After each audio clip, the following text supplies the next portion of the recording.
En esta unidad estudiaremos los límites en varias variables, pero comenzaremos definiendo qué representa una función en R3, sea de un conjunto de pares ordenados de números reales. Una función f de dos variables es una correspondencia que asocia a cada par xy en D un único número real z. Simbólicamente lo podemos ver así. D está contenido en R2. Cualquier par ordenado en D se le hace corresponder un único elemento z. Este z está en R. El conjunto D representa el dominio de F. Lo vamos a simbolizar así. Dom de F igual D. El rango de F consta de todos los números reales f de xy para xy en D. Es decir, que el rango representa el conjunto de todas las imágenes. ¿Cómo se simboliza? Rg de F serían los z igual a f de xy en R, tal que xy pertenece al dominio. El dominio se puede representar por un plano xy y el rango por una recta real en un eje distinto. En todo caso, D sería parte del plano xy. En este caso estamos diciendo que es una región que va a estar ubicada en el plano xy. En este caso lo simbolizamos así. Fíjense que el dominio puede ser esta región y para cada elemento en esta región nosotros podemos asignarle un único elemento en un eje. ¿Ok? Para z igual a f de xy, a las variables xy se le denomina variables independientes y a z variable dependiente. Fíjense que esto es una construcción análoga a la función en R2. El gráfico o la gráfica de la función z igual a f de xy es una superficie en el espacio tridimensional. Nosotros vimos una representación bien completa de ella en la sección anterior, cuando hablábamos del espacio tridimensional. Ahora vamos a hacer algunos ejemplos en donde podamos determinar el dominio y el rango, ¿verdad? Hallar el dominio y el rango de f de xy. Fíjense que la función de dos variables tiene una limitación. Bueno, tiene dos limitaciones. Una de las limitaciones es que el denominador no puede anularse. Y la otra limitación es que la expresión que está dentro de la raíz, es decir, la cantidad subradical, debe ser no negativa. O sea, debe ser mayor o igual a 0. En tal caso, como no puede darse el caso de 0, vamos a decir que el dominio van a ser todos los xy en R2, tal que la cantidad subradical sea estrictamente mayor que 0. Esto es equivalente a decir que son los y mayores que x cuadrado. ¿Ok? En todo caso, lo que nosotros vamos a anotar es que el rango son todos los reales positivos. ¿Por qué van a ser todos los reales positivos? Porque si y debe ser mayor que x cuadrado, ¿verdad? Esta cantidad siempre va a ser positiva.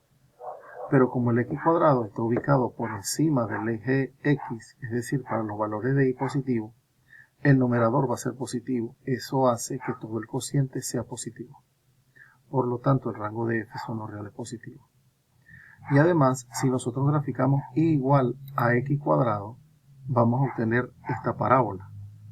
Como nos está diciendo que y debe ser mayor que x cuadrado, vamos a tomar todos los valores de y que sean mayor a x cuadrado. Es decir, vamos a representar toda esta área sombreada, ¿verdad? Claro, esto crece infinitamente, ¿ok? Toda esa área sombreada va a ser la expresión del dominio, pero no vamos a tomar el valor preciso de la parábola, porque ese sería el valor para los cuales y coincide con x cuadrado. Y como el caso de la igualdad no se da, entonces por eso lo colocamos segmentado.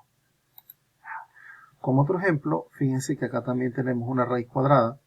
Quiere decir que la cantidad subradical debe ser mayor o igual a 0. ¿Qué significa eso? Eso significa, si yo traslado estos dos términos para el otro lado y cambio la perspectiva, eso es equivalente a decir que x cuadrado más y cuadrado es menor o igual a 16. Si nosotros graficamos esta expresión nos está diciendo que esta expresión acá nos está hablando de una circunferencia de radio 4. Pero fíjense que si todos los valores son menores que 16, ¿verdad? La cantidad subradical va a ser siempre positiva. Por lo tanto, y fíjense una cosa, y ella no solamente es que va a ser positiva, sino que el máximo valor que ella va a adquirir es 16. Porque cuando yo tome el valor de 16 va a ser 16 menos 16, 0. O sea que la raíz de 0 es 0. Me va a dar este extremo inferior. Pero cuando tome el menor valor, x cuadrado más y cuadrado, 0, sería 16 menos 0, que sería raíz de 16. Y raíz de 16 sería 4. O sea que z, por un lado, asume todos los valores positivos, pero después vemos la restricción, porque ella va a depender de los resultados de raíz cuadrada. Por lo tanto, z va a constar del intervalo 0, 4. Esto va a ser el rango. Pero en el dominio vamos a tomar todos los elementos que estén dentro de la circunferencia de radio 4. Por lo tanto, el dominio representa el interior de la circunferencia y el borde de la circunferencia, es decir, el círculo de radio 4. Y el rango, por su parte, sería el intervalo 0, 4. Ahora, vamos a hablar de las operaciones con funciones. Fíjense que cuando nosotros estábamos en análisis 1, analizábamos precisamente las definiciones, las operaciones de las funciones, ¿verdad? Y decíamos que la función suma era una nueva función que resultaba de tomar f, tomar g y sumarla. Y el dominio de la suma es la intersección de los dominios de las funciones que las componen. La operación o la función resta es una función que surge de restar las funciones componentes f y g. Y el dominio de la resta es igual a la intersección del dominio de las funciones que las componen. Y así vamos. Así vamos. La función producto sería el producto de las funciones y el dominio del producto es la intersección de los dominios. Igual con el cociente, pero hay que colocar la salvedad de que el dominio debemos quitarle los pares en donde g de x y sea igual a 0, ¿ok? Para evitar indeterminaciones. Ahora, hay una regla especial para la composición. Si f está definida en R y g está definida en R2, entonces la función compuesta, g compuesta con f, es una función de dos variables definida por g compuesta con f de xy sería g de xy aplicada a f, es decir, f aplica a g.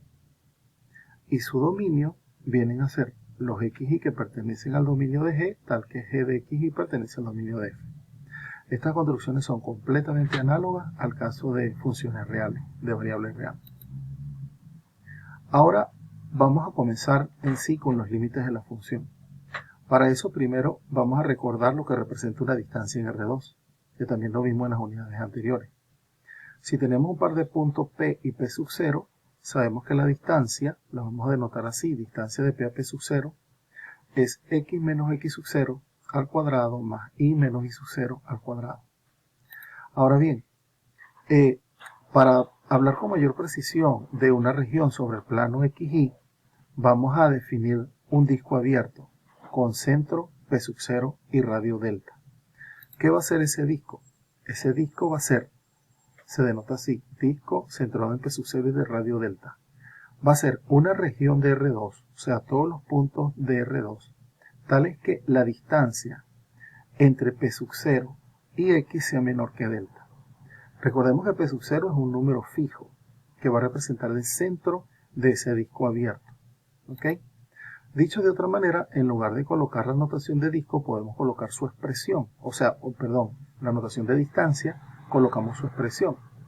Sería el disco centrado en P sub 0 y radio delta, serían todos los pares XY, tal que la distancia o la raíz cuadrada de la diferencia de las componentes sea menor que delta. ¿Ok? Gráficamente, ¿qué sería? Si yo tengo un disco, si yo tengo un punto P sub 0 y establezco un radio delta, la circunferencia o el interior de la circunferencia, ¿verdad? De esa región representa el disco abierto. Ahora sí estamos listos para definir el límite de una función de dos variables. Sea f una función de dos variables definida en un disco abierto centrado en x sub 0 y sub 0, excepto posiblemente en x sub 0 y sub 0. Entonces el límite de f de x cuando xy tiende hacia x sub 0 y sub 0 es L, lo cual se escribe de esta forma. Fíjense que la notación es idéntica al caso real. Aquí estamos diciendo que el límite cuando el par xy se aproxima hacia x sub 0 y sub 0 de la superficie f de xy resulta L. La definición rigurosa diría lo siguiente. Nosotros acercamos f de x tanto a L, ¿verdad?, como querramos. ¿Cómo lo hacemos? Acotándolo con un épsilon. De manera que para todo épsilon nosotros podemos construirnos un delta que depende de épsilon, ¿verdad? Tal que si los puntos están dentro del disco abierto centrado en x sub 0 y sub 0, esta diferencia es menor que épsilon. Es decir, si el épsilon disminuye, el delta también debe disminuir para garantizar que si el número lo tomamos en el disco abierto, sus imágenes están controladas con épsilon. Ahora, ¿qué está diciendo esto? Que si tomo cualquier valor dentro del disco abierto, ¿verdad?, la imagen va a caer dentro del intervalo L más épsilon, L menos épsilon. ¿Ok? Vamos a probar el límite.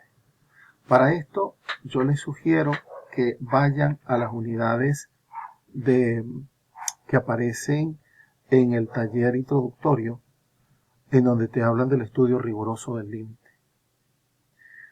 Esta es una construcción muy similar. Nos están pidiendo, pruebe, demuestre que el límite cuando xy tiende a 2,4 de la superficie 5x menos 3y es igual a menos 2. ¿Qué tenemos que probar? Traduciéndolo en términos de la definición, lo siguiente. Que para todo épsilon mayor que 0 existe un delta mayor que 0 tal que si x menos 2 al cuadrado más y menos 4 al cuadrado es menor que delta, entonces la función de dos variables menos L, la función de dos variables menos L es menor que épsilon. ¿Qué hacemos? Vamos a comenzar con esta expresión. Recuerda que menos por menos es más. Entonces, ¿qué queremos nosotros acá? Nosotros queremos de alguna forma valernos de este dato del x menos 2 y del y menos 4.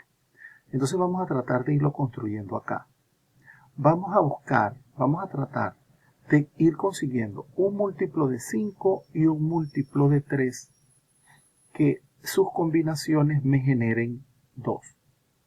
¿Qué combinación puede ser? 12 menos 10. ¿Por qué 12 menos 10 me sirve? Porque si yo sustituyo el 2 por menos 10 más 12, yo el menos 10 lo puedo asociar a 5x y el 12 lo puedo asociar a menos 3y. Porque si extraemos factor común 5 y factor común menos 3 respectivamente, estamos viendo que están apareciendo las expresiones que tengo en la hipótesis. Ahora bien, por la propiedad de desigualdad triangular, tenemos que esta expresión será menor o igual que el primer término más el segundo término. Este menos cambia más. ¿Lo ven? Es una propiedad en la matemática de los valores absolutos, se llama desigualdad triangular. Ahora, claro, yo también extraje los coeficientes del valor absoluto. Pero por otro lado tenemos lo siguiente. Fíjense que el módulo de x menos 2 es equivalente a la raíz cuadrada de x menos 2 al cuadrado. Es decir, a esta expresión en raíz cuadrada. Pero esa a su vez es menor que toda esta expresión. Porque esta expresión es mayor o igual a 0. ¿Verdad? De hecho, si la función no estaría definida en 2,4, este señor siempre va a ser positivo. En todo caso, esta expresión es menor que esta. Y además, lo mismo ocurre con y menos 4. Es menor que esta raíz cuadrada. Entonces, ¿qué ocurre? Que por hipótesis nosotros sabemos que esta expresión es menor que delta. ¿Qué me trae eso como consecuencia? Que tanto este señor como este señor, cada uno de ellos son menores que delta.